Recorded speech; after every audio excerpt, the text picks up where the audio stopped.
Hey guys, my name is Armando Yasaki. Welcome back to the RCTV podcast, and today with Maritza Ramirez. Just tell us a little about yourself, who you are, and what you do. Okay, my name is Maritza Ramirez. I am, firstly, here in Sherryland, I'm on the school board.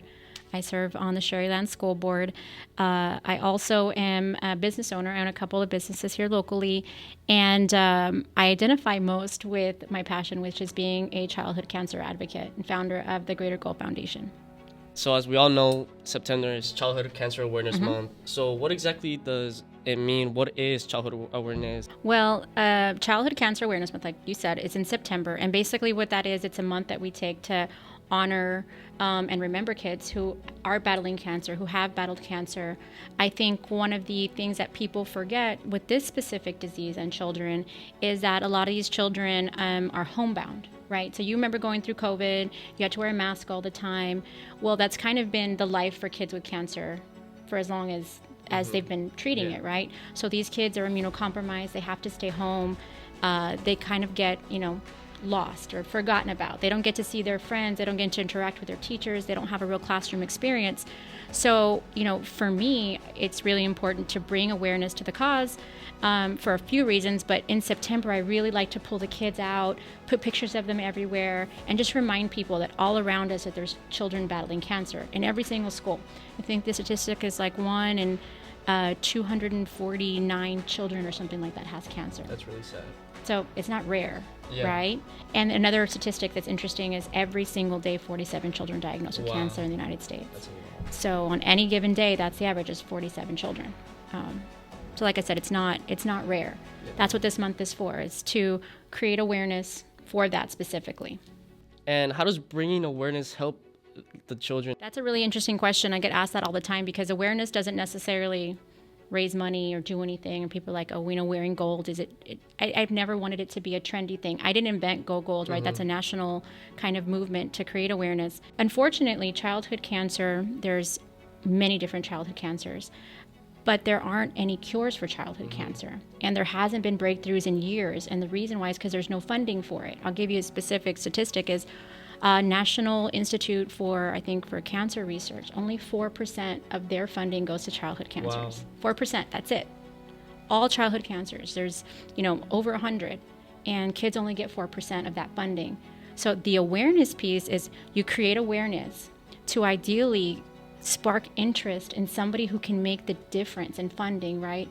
I personally like to work inside the high schools, one, because you've got kids that will advocate for other kids, right? That's super important for the patients to feel like someone their age is advocating for them. But secondly, I feel like our future leaders are in these schools, right? So if I spark your interest and 10 years from now you run for Congress and you have that interest in your heart, you're going to be the person who fights for these kids and say, hey, why aren't we doing more for these kids? Because the only way we're ever going to find a cure is to create funding, to create research to one day have a cure. Right? So what people don't know is children and adults, for example, a lot of the leukemia treatments, a 2-year-old child is going to receive an adult leukemia treatment, right?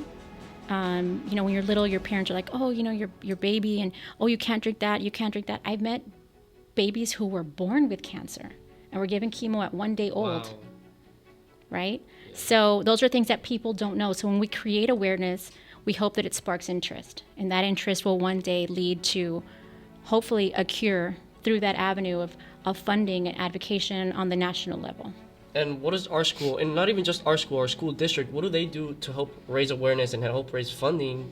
Like, what are some of the things or some of the events we do? Sure. Well, Sherryland's been awesome, right? Volleyball teams, football teams, the administration. During September, we create an awareness video. They play them at the football games. We take kids from the district, honor them on the field. At volleyball games, same thing. We had recently the Lady Rattlers, who won against Bella. They honored a child. Actually, Bella High School had a little girl named Rebecca, a little 3-year-old battling leukemia. Yeah. Both teams kind of came together, which I love, right? The football teams and the volleyball teams, they come together for this one cause, and it's to honor a child who's battling cancer, and that's what we do all month. So at these games, those things, they spark interest and they create awareness, one person at a time, right? And so Friday Night Lights, well, that's a huge venue. Thousands of people who didn't know about childhood cancer. Now they saw a video, or now they met a child, and ideally, like, we're gonna find that one person, right, who's gonna make the difference. And I personally, I love going to these walks. I went on the go-go walk and I took pictures, and I thought it was amazing. A lot of people went. I was kind of surprised. But I'm happy that a lot of people go. How can these walks or just all these events help, like, not really find a cure, but how can this help, do all that? Well, like our foundation, or the Greater Goal Foundation specifically, what we do is we raise funds to help families here in the Valley that are battling a cancer diagnosis, right? So there's a clinic here in the Valley called the Vannie Cook Cancer Clinic. It's the only clinic that treats children with cancer. And so what they do is, if families are going through a financial crisis while their children are diagnosed, we pay mortgages, we pay light bills, groceries.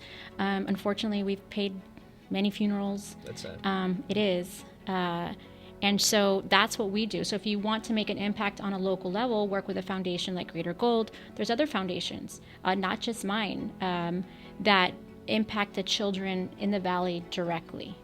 If that is what you're looking to do to really impact children here locally, you can get involved with the foundation. You can have drives, to put food in the pantry over at the clinic, or, the kids, they get dinosaurs and dolls and blankets, and, host drives like that, because they have needs at the clinic that directly serve the patients. And actually, that leads me right to my question. Okay. How can us students, help out during these events or these drives? Like, what can we do to make a difference?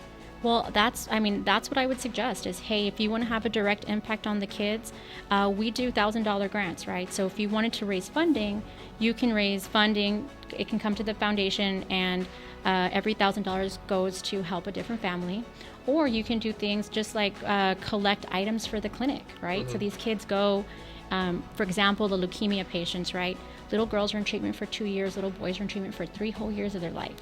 Right? They're constantly going to the clinic. Every time they go, they get a toy, or they're there for hours. So just things that they can do, activities books, blankets, because, the hospitals are always freezing cold. Yeah. Little boys love dinosaurs. One of probably the biggest things that we lack is things for teenagers. Really? Yes. So, teenagers are difficult. You don't like anything.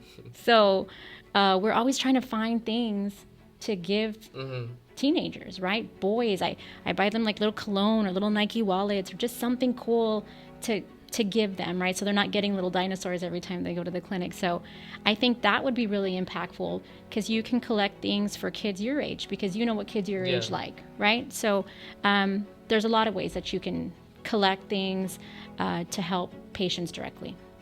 Thank you guys for watching the RCTV Live podcast, and we hope you catch you on the next one. And thank you for being here with us, and hope to see you guys on the next one. Thank you. Thank you.